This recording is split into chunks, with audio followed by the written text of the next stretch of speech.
다 같이 일어나셔서 하나님 말씀 봉독합니다. 마태복음 25장 1절에서 13절까지 교독하시고 마지막 절 같이 읽겠습니다. 그때의 천국은 마치 등을 들고 신랑을 맞이하러 나아간 열처녀와 같다 하리니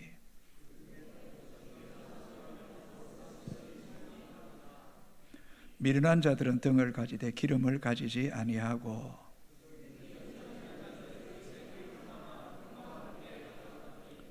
신랑이 드디어므로 다 졸며 잘세.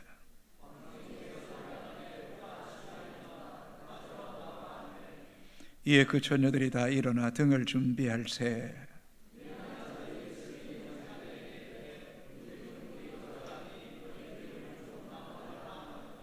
설교 있는 자들이 대답하여 이르되 우리와 너희가 쓰기에 다 부족할까 하노니 차라리 파는 자들에게 가서 너희 쓸 것을 사라 하니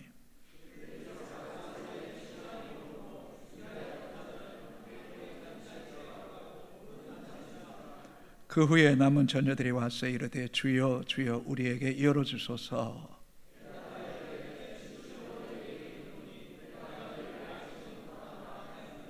그런즉 깨어 있으라. 너희는 그날과 그때를 알지 못하느니라. 아멘. 오늘은 대림절 두 번째 주일입니다. 초림주로 오신 예수님은 반드시 재림주로 오십니다. 우리 주님 오시는 그날에 깨어서 기름을 준비하고 주님을 맞이한 성도에게서는 정말 인생의 최고의 승리의 날이고 영광의 날이 됩니다. 그러나 주님 오신 날에 영적으로 깊은 잠이 들고 기름을 준비하지 못하여 주님을 맞이하지 못한 자들에게는 어쩌면 인생에 있어서 가장 큰 실패요, 비극이요, 끔찍한 일이라고 생각합니다. 우리 인생에 있어서 가장 중요한 일은 하나님 앞에 서는 날 우리의 삶이 결정된다는 겁니다. 그런 의미에서 하나님의 자녀들은 주님 앞에 설 것을 늘 생각하고 준비하는 것이 가장 지혜로운 성도라는 사실을 잊지 말아야 됩니다. 마태복음 24장, 25장은 감람산 강화라고 말씀합니다. 그 이유는 예수님께서 감람산에서 제자들에게 말씀하셨기 때문입니다. 마태복음 24장 3절 같이 읽겠습니다. 예수께서 감람산 위에 앉으셨을 때에 제자들이 조용히 와서 이르되, 그때 주님께서 마태복음 24장에 종말에 일어날 징조와 마지막 환난과 재림에 대해서 24장에 말씀하시고 25장에서는 천국에 대한 세 가지 비유를 말씀합니다. 오늘 본문에 기록된 열처녀의 비유, 또 탈란트 비유, 양과 염소의 비유를 말씀합니다. 왜 주님께서 이 시점에서 이 천국에 대해서 그렇게 강조하셨을까요? 그것은 예수님께서 이제 십자가의 죽음이 바로 눈앞에 다가오셨음을 아셨기 때문입니다. 마태복음 26장 1절 2절을 같이 읽겠습니다. 예수께서 이 말씀을 다 마치시고 제자들에게 이르시되 너희가 아는 바와 같이 이틀이 지나면 유월절이라 인자가 십자가에 못 박히기 위하여 팔리리라 하시더라. 아멘. 사람이 죽음을 앞두게 되면 모든 것이 정리가 됩니다. 불필요한 것들, 가치 없는 것들은 아무 의미 없이 내려놓게 되고 가장 중요한 것, 인생의 신앙의 가장 핵심적인 것이 무엇인가를 알고 그것을 딱 붙잡게 됩니다. 지금 예수님께서 십자가를 앞에 두시고 사랑하는 제자들과 주님을 따르는 제자들에게 말씀합니다. 너희들 깨어 있으라. 내가 반드시 다시 온다. 그날의 믿음을 지키고 성령의 기름을 채운 자들은 영원한 천국으로 들어가게 될 것이다 라고 말씀하신 겁니다. 육신의 부모도 죽음을 앞두게 되면 삶을 정리하게 되고, 무엇보다 영원한 천국에 대한 확신을 가진 부모는 자녀들에게 무엇보다 예수 잘 믿고 천국에서 만나자라고 말씀하는 것 틀림없을 겁니다. 목사인 제게도 오늘이 마지막 설교라면 저는 예수 그리스도의 복음과 예수 안에 영원한 생명과 천국이 있음을 말씀할 수밖에 없습니다. 그래서 예수님은 십자가를 앞에 두시고 이 마태복음 25장에서 이 세 가지 비유를 통해서 천국을 강조하고 반복해서 영원한 천국 백성 되기를 준비하고 깨어있으라 라고 가르치고 있는 것입니다. 열처녀의 비유는 예수님 당시 유대 사회의 결혼 풍습을 배경으로 해서 말씀하고 있습니다. 이 유대인들은 결혼식 하면 일주일 동안 축제의 기간이었다고 합니다. 그리고 결혼식은 주로 저녁에 한밤중에 진행됩니다. 특별히 신랑이 신부의 집에 오면 신부의 친구들이 들러리로 신랑을 맞이하여 신부에게 안내함으로 자신들의 사명을 감당하게 됩니다. 그래서 오늘 본문에도 열처녀들이 흰 옷을 입고 등에 불을 밝혀 신랑을 맞이하고 신부에게로 안내하는 모습이 기록되어 있습니다. 예수님은 이 마태복음 25장에서 1절에 이 모든 비유는 천국이다, 천국에 초점을 맞추고 있다라고 말씀합니다. 25장 1절 다시 읽겠습니다. 그때에 천국은 마치 등을 들고 신랑을 맞이하러 나아가, 그때에 천국은 천국. 십자가를 앞둔 주님이 천국을 지금 이야기하시는 거예요. 사람이 이 땅에 살면서 가장 아름답고 가장 행복하고 가장 기쁜 때가 있다면 아마 그것은 결혼식이었던 날일 거예요. 이 땅에서도 결혼식 기쁘다면 우리가 주님 나라에서 주님과 함께 영원한 혼인잔치에 참여하는 그날은 얼마나 기쁘고 복되고 영광스러울까요? 그 천국에 대해서 주님은 열처녀의 비유를 통해서 우리에게 지금 말씀하고 계시는 거예요. 본문에 나오는 비유의 신랑은 바로 다시 오실 예수 그리스도를 의미하는 것이고, 열처녀는 주님의 재림을 기다리는 열방의 모든 성도들을 가리킵니다. 열명의 처녀는 두 분류로 나누어집니다. 미련한 다섯 처녀와 슬기로운 다섯 처녀로 이렇게 명확하게 분명하게 나누어버리십니다. 25장 1절 2절 같이 읽습니다. 그때에 천국은 마치 등을 들고 신랑을 맞으러 나간 열처녀와 같다 하리니 그 중에 다섯은 미련하고 다섯은 슬기 있는 자라.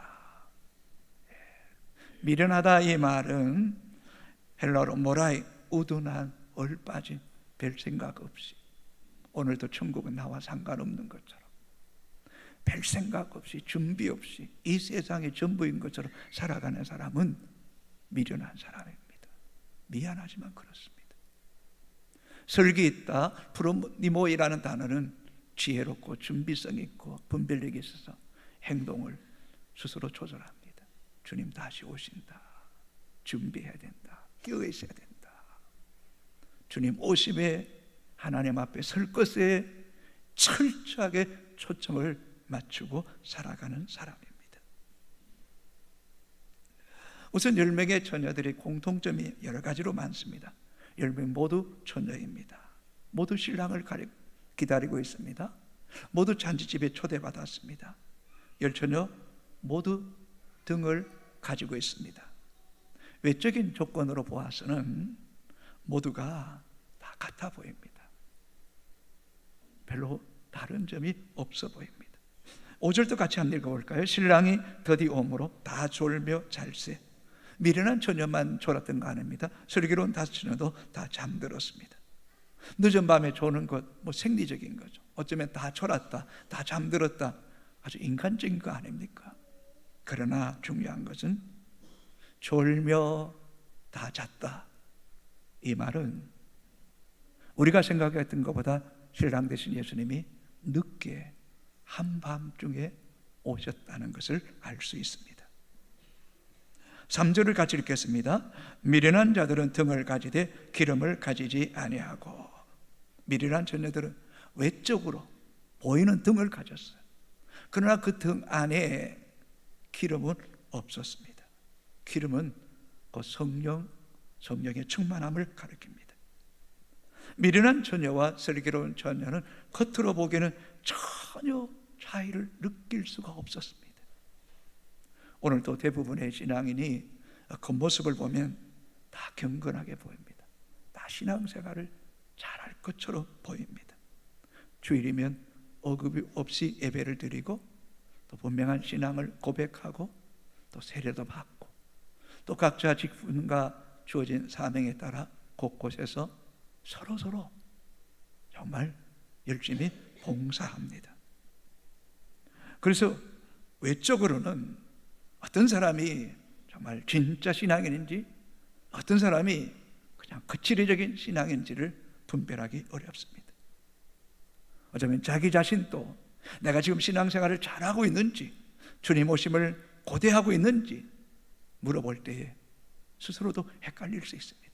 어떤 일은 겉으로 내가 신앙생활을 잘하고 있기 때문에 내 속도, 내 영도 성령으로 충만해서 주님 맞이할 것이다, 착각에 빠지는 사람도 있을 수 있습니다. 그 모습도 그럴듯하고 또 나름 성경을 많이 알고 있는 지식도 있을 수 있습니다. 그러나 그 지식이 성령의 기름이 채워졌다라고 장담할 수 없습니다. 예수님 당시 바리새인과 서기관들은 아주 성경에 능통한 사람들입니다. 그들은 어릴 때부터 구약 성경을 철저하게 배웠고 외우다시피 한 사람들입니다. 그러나 정작 메시아 예수 그리스도가 이 땅에 오셨을 때 그들은 메시아 말씀을 받아들이지 않았습니다. 예수님 말씀을 듣기도 했습니다. 예수님이 행하는 표적도 보았습니다. 메시아로 인정하기는커녕 예수를 죽일 방도를 찾게 됩니다. 그리고 그 예수님을 끔찍한 저주의 십자가에 못 박아 죽이는 장본인이 되고 말았습니다. 그러고 보면 겉모습으로 신앙인이다, 미련한 사람이다, 슬기로운 사람이다 분간하기 어렵습니다. 이 세상에도 선한 사람, 악한 사람이 공존하지 않습니까? 공의로운 사람, 불의한 사람이 공존하고 있지 않습니까? 교회 안에도 미련한 자와 슬기로운 자가 같이 있을 수 있습니다. 성령의 기름이 고갈된 사람, 성령의 기름으로 가득 채워진 사람이 함께 있을 수 있단 말입니다. 우리는 분별할 수 없습니다. 그러나 주님이 오시는 마지막 날에는 분명하게 확연하게 드러납니다. 누구도 숨길 수 없고 누구도 자신을 가릴 수 없습니다. 어쩌면 우리의 겉모습보다 내면이 더 명확하게 밝히 드러나기 때문에 저는 뭔가 그걸 조금 느낄 수 있습니다. 주님 앞에 서는 순간에 그냥 모든 것이 벌거벗은 것처럼 드러남을 경험할 때가 있기 때문입니다.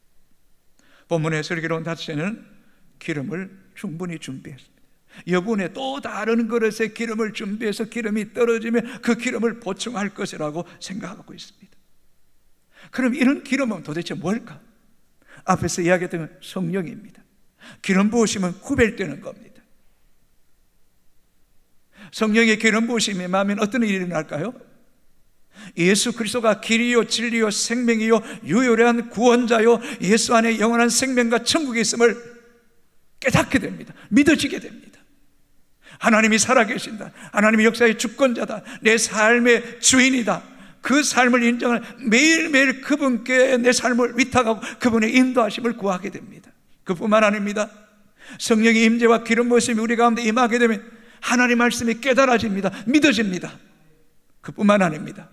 가장 중요한 것은 하나님 말씀에 순종하게 됩니다.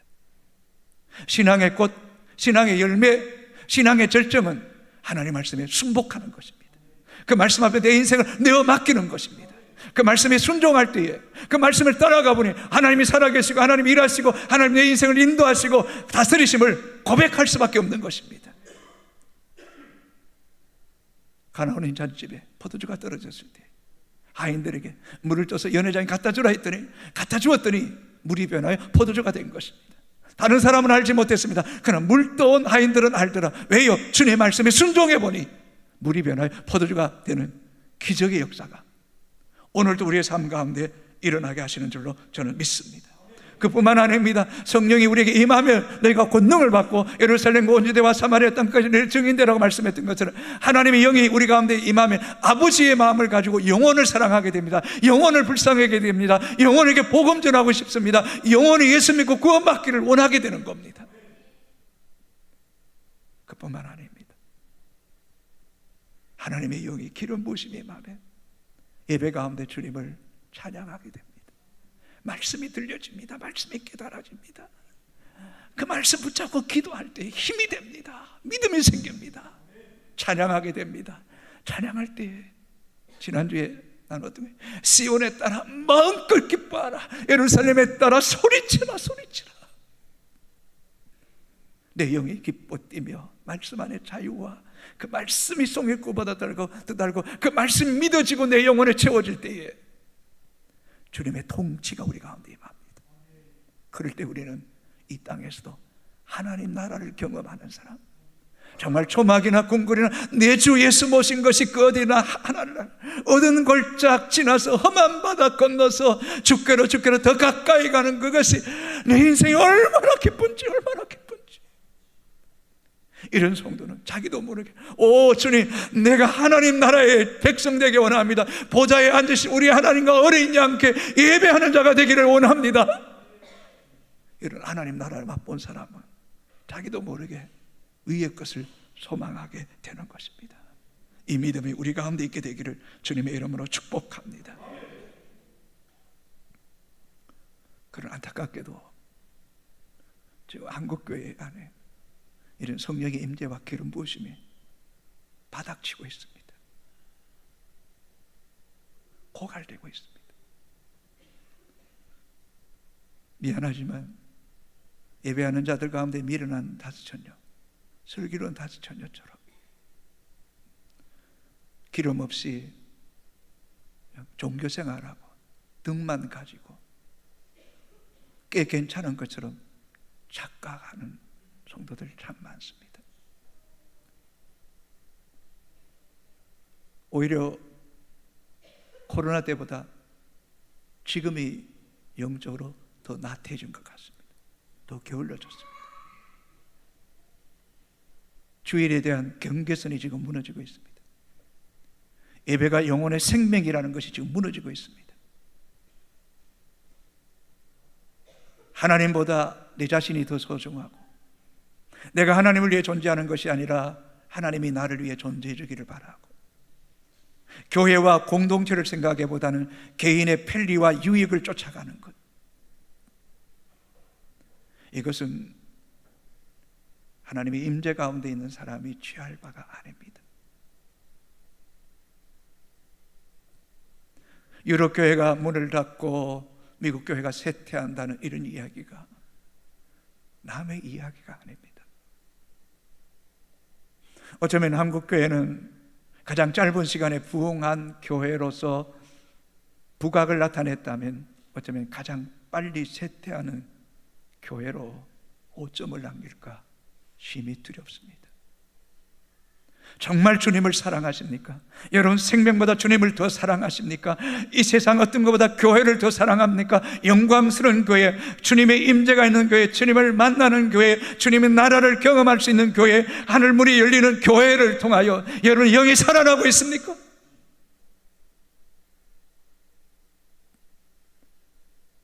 저는 이런 면들을 생각할 때마다 제 마음이 너무너무 상하고 아픕니다.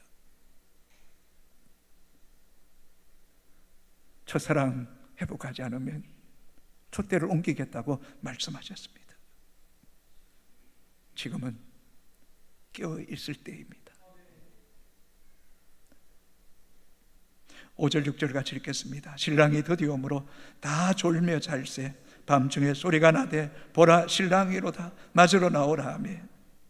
여러분, 왜 주님이 이렇게 다 졸 때에 밤중에 오셨을까요? 이것이 우리 주님의 지혜인 것 같아요. 분별력인 것 같아요. 통찰력인 것 같아요.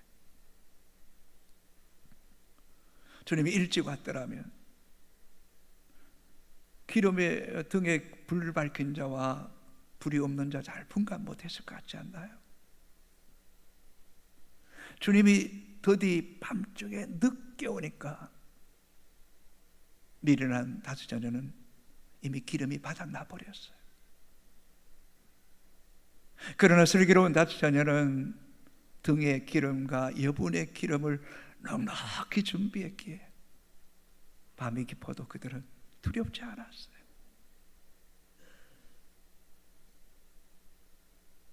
그때에 주님이 오심을 통하여 미련한 처녀와 슬기로운 다섯 처녀, 진짜 신앙인가 거칠의 신앙인을 명확하게 나눈 거예요. 이 숨길 수가 없어요. 변명할 수가 없어요. 그래서 옛말에 이런 말이 있습니다. 말의 힘은 먼 길을 가봐야 알고 사람은 세월을 지나봐야지 그 사람을 알 수 있다. 아무리 말이 건강하고 힘 있어 보여도 먼 길을 한번 가보지 않으면 알 수 없는 거예요. 사람이 겉으로 좋아 보이는 것 같아도 세월이 가봐야지 그 사람의 마음의 중심을 알 수 있는 거예요. 우리의 신앙이 진짜인지 가짜인지도 인생의 어두운 밤이 오고 주님이 오시는 그날이 깊어갈 때에 진짜 믿는 사람과 세상과 주님을 겸하여 믿는 사람과 이렇게 나누어지는 거예요. 나누어지는 거예요.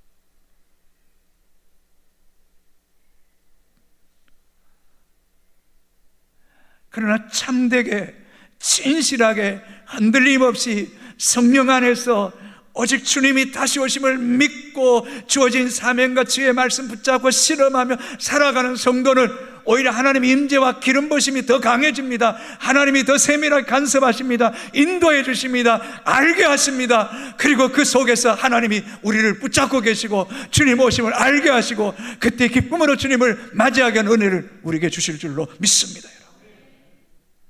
그 마태복음 13장에 가라지 비유가 나옵니다. 전국은 마치 좋은 밭에 씨를 뿌린 것 같다고요. 근데 좋은 밭에 천국에 씨를 뿌렸어요. 근데 밤중에 사단이 와서 가라지를 잔뜩 뿌리고 간 거죠. 이 씨가 자라는데 보니까 가라지가 너무 많은 거죠. 종이 주인에게 말하면 주인이요 가라지를 뽑을까요? 그랬더니 주인이 가라지 뽑다가 곡식 뽑을까 염려되니 가만두어라.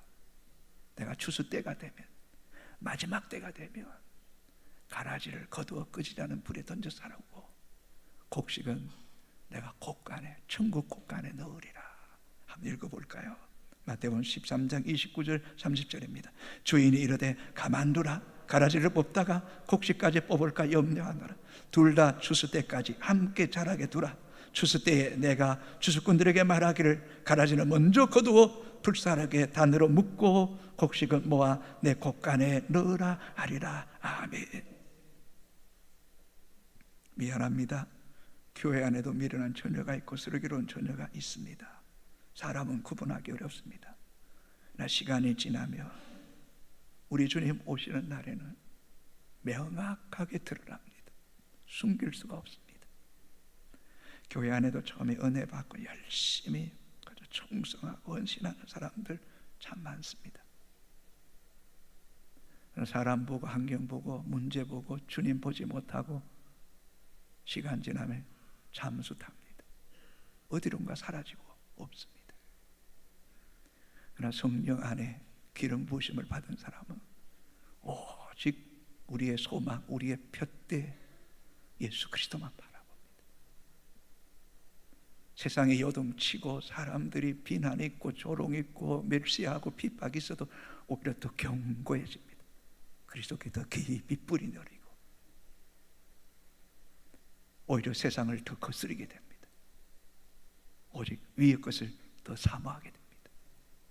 그래서 주님께서 말씀하신 천국은 진노를 당하나니 진노하는 자가 빼앗느니라. 사랑하는 성도 여러분, 천국의 진노자가 되어 취하는 자가 되기를 주님의 이름으로 축복합니다. 성경을 보세요. 믿음의 조상 아브라함 75세의 약속을 받았지만 25년 동안 우직하게 변함없이 약속의 말씀 붙잡고 기다립니다. 그래서 로마서에서는 아브라함이 바랄 수 없는 중에 바라고 믿었더니 여호와께서 그 의로 여기시고 그에게 이삭을 주신 거 보세요. 우직해야 됩니다. 흔들리지 말아야 됩니다. 경고해야 됩니다. 내 사랑하는 자들아, 주의 일에 더욱 힘쓰라. 너희 수고가 주 안에서 결코 헛되지 않을 줄 내가 알미라. 흔들리지 말아야 될 줄로 믿습니까? 노처럼 그저 네가 자하면 내가 우하고 네가 우하면 내가 자하겠다 그러니 물이 넉넉하고 땅이 비옥하고 애굽 땅 같은 그 땅을 선택하고 하나님 저버리고 말씀 저버리고 눈에 보이는 거 쫓아갔다가 결국 불과 유황으로 그 소돔과 고모라가 무너지는 것 보세요. 끔찍한 것 보세요. 요셉이 총리가 되고 바로왕의 꿈을 해몽합니다. 7년 동안 풍년이 있을 것이고 7년 후에는 흉년이 올 텐데 그때를 대비하여 곡식을 많이 저장하십시오. 그래야 그 흉년의 때를 면하게 될 것입니다 라고 말씀했던 것처럼, 여러분, 지금이 은혜 받을 때입니다. 지금이 기도할 때입니다. 지금이 구원의 때입니다. 지금이 예수 그리스도의 성령의 기름으로 충만하게 채워야 됩니다. 그래야 환난의 때, 핍박의 때, 미혹의 때를 이길 수 있는 힘을 지금 길러야 되는 거예요. 지금 껴있어야 되는 거예요. 지금 말씀 붙잡아야 되는 거예요.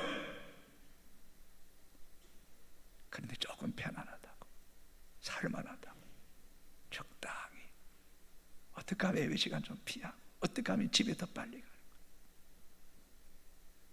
그 영혼 누가 책임질 수 있겠습니까?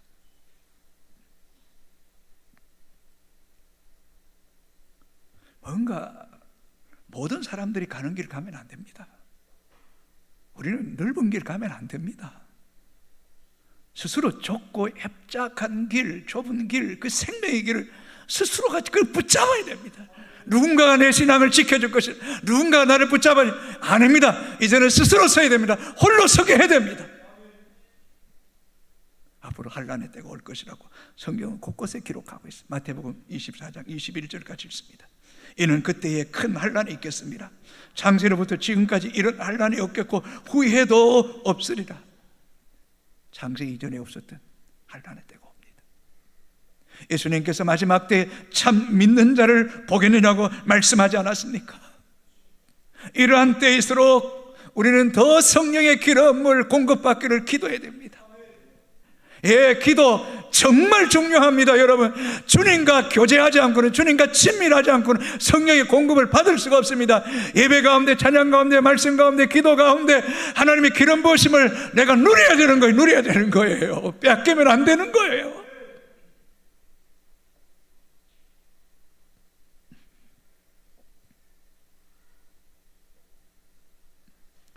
지금은 영적 전쟁 때입니다.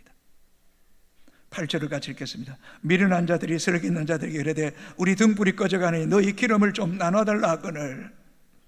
주님 오실 때 밤늦게 오시니까 기름 없음이 맹백하게 드러나면 숨길 수가 없습니다. 큰일 났습니다. 기름이 바닥났습니다. 그래서 슬기로운 다시 저녁에 기름을 좀 나눠달라고 그랬더니 우리와 너에게 나눠주면 우리도 부족하다, 쓸 것이 모자란다, 나눠줄 것도 없다는 거예요. 여러분 기억하세요. 주님 오실 때 기름 준비하는 건 이미 늦었습니다. 주님 오시기 전에 지금 오늘 매일매일 주님 앞에 설 것을 준비하는 사람만이 늦게 올지라도 깨워서 등에 불 밝히며 주님 맞이하게 될 줄로 믿습니다. 그래서 그리스도인은 종말론적으로 매일매일이 종말입니다. 매일매일 주님 앞에 설 것을 준비해야 됩니다. 단 구원은 누군가의 도움으로 천국에 들어갈 수 있는 것 아니라는 겁니다. 누군가의 등에 업혀서 천만의 말씀, 아빠 찬스, 엄마 찬스, 부모 찬스, 천만의 말씀. 구원은 개인적인 겁니다. 내 안에 성령의 기름이 있어요. 내 안에 예수 생명과 다시 오신다는 이 소망이 내 안에 살아있는 사람만이 영원한 천국 백성 될 수 있음을 잊지 마시기 바랍니다. 10절 11절 같이 읽겠습니다. 그들이 살아간 사이에 신랑이 오므로 준비하였던 자들은 함께 혼인잔치에 들어가고 문은 닫힌지라. 그 후에 남은 처녀들이 와서 이르되 주여 주여 우리에게 열어주소서 하니. 주님 오셨을 때 슬기로운 5 처녀는 혼인잔치에 들어갔습니다. 그리고 문은 닫혔습니다. 그리고 기름을 사러 가서 기름을 사고 와서 보니 이미 문이 닫혔습니다. 주여 주여 우리에게 열어주소서. 그때 주님 말씀합니다. 내가 너희를 알지 못한다. 여러분, 얼마나 끔찍한 날입니까? 얼마나 무서운 날입니까? 뭐 대학 입시 합격자 발표하고 취업법 발표하고 뭐 여러 가지 인생에 뭐 결정되는 발표를 기다릴 때 조마조마하겠지만 우리 인생일 때 가장 두렵고 긴장이 되고 막 정말 하박국 선지자의 말씀처럼 입술이 떨리고 창자가 떨리고 막 뼈가 썩는 같은 그 날이 언제일까? 주님께 버림받는 날이에요. 이 태풍이 불거나 폭우가 몰아쳐서 농작물이 물에 잠기고 뭐 가수원의 과일들이 다 떨어졌을 때 농부가 그걸 바라보며 망연자실하는 모습이 있잖아요. 막 넋을리는 멍하니 바라보는 거예요. 앞에서도 말씀했던 거, 우리 인생의 가장 중요한 것은 우리 주님 앞에 서는 때 결정된다는 거예요. 그때는 이게 미련한 처녀와 5 처녀가 미련한 처녀와 슬기로운 5 처녀가 나눠집니다. 그때는 합칠 수가 없습니다. 알곡과 쭉정이가 나눠지면 영영이 이별입니다. 양과 염소의 비에 나눠지면 끝입니다. 어쩌면 그날에 기절하는 사람도 있을 수 있을 거예요. 영원한 음부에 던져지고 영원한 천국에서 주님 앞에 서서 우리 주님 앞에 엎드려 경배하며 나를 사랑하시고 나를 택하시고 나를 인도하시고 예수 믿고 구원받고 하나님의 은혜 가운데 이렇게까지 인도하신 하나님께 만만의 감사와 찬송과 영광을 올려드리며 기뻐 뛰며 춤추며 영광을 돌리는 그날을 위하여 깨어 준비하며 주신 사명을 위해 달려가는 효성의 가족들이 되기를 주님의 이름으로 축복합니다. 어쩌면 이 세상에 가장 불쌍한 사람이 있다면 똑같이 신앙생활을 똑같이 교회다니고 똑같이 헌금하고 똑같이 봉사하는데 내 안에 예수 생명이 없어서 성령의 기름이 없어서 주님께 버림받는 사람이 가장 불쌍한 사람, 가장 불쌍한 사람.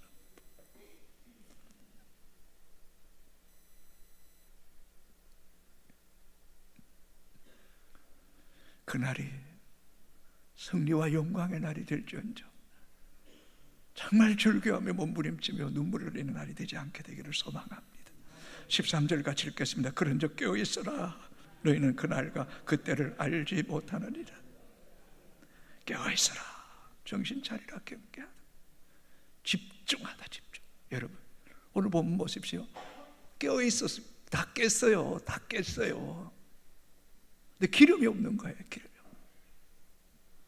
이 말은 단순히 깨어있으라는 게 아니에요. 집중하라는 거예요. 그리스도께 초점을 맞추라는 거예요. 하늘나라의 소망을 주라는 거예요. 다시 오실 주님께 초점을 맞추고 믿음으로 잘 살아야 된다는 거예요.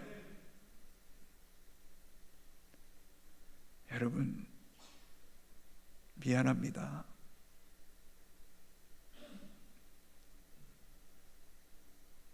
저도 부족하기 짝이 없는 사람입니다. 나 깨어있지 않고 세상이 좋고 사람이 좋고 좀 이 땅이 좋은 사람들을 정말 위험합니다. 정말 위험합니다. 선교적인 차원의 세상의 소금이 되고 빛이 되는 거, 예, 맞습니다. 근데 그 정말 뱀같이 지혜로워야 되고 비둘기같이 순결해야 됩니다. 왜냐하면 우리는 참 나약하거든요. 보는 것, 듣는 것, 또 이렇게 접하고 또 그들이 추구하는 것, 그 우리 안에 다 들어와요. 다 흡수돼요.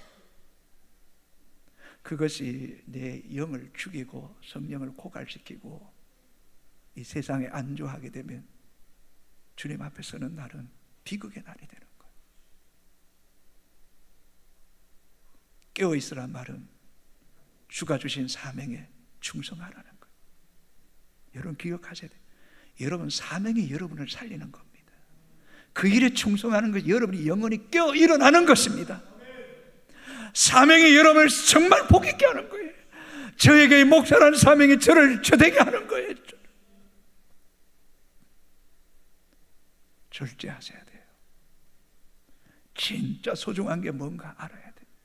좀 미안합니다만 우리 이민재 장로님이 목사님 그 뭐 별거 아닙니다. 그 아무것도 아닙니다. 그 뭐라고요? 아이고 제 주님 앞에 서는데 이게 중요하지, 이게 중요하지. 본인도 모르게 자연스레 그런 말이 나오는 거예요. 그거 아무것도 아닙니다. 아무것도 아닙니다. 그렇습니다, 여러분. 대단한 것 같지만 정말 대단한 거 아닙니다.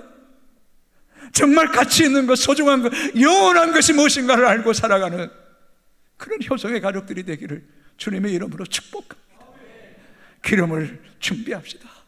깨어 기도합시다. 예배합시다. 여러분 사명을 위하여 달려갑시다. 그것이 저와 여러분을 살고 가정을 살리고 교회와 민족을 살리는 영적인 파수꾼이 되기를 주님의 이름으로 축복합니다. 우리 다 같이 일어나 찬양합니다.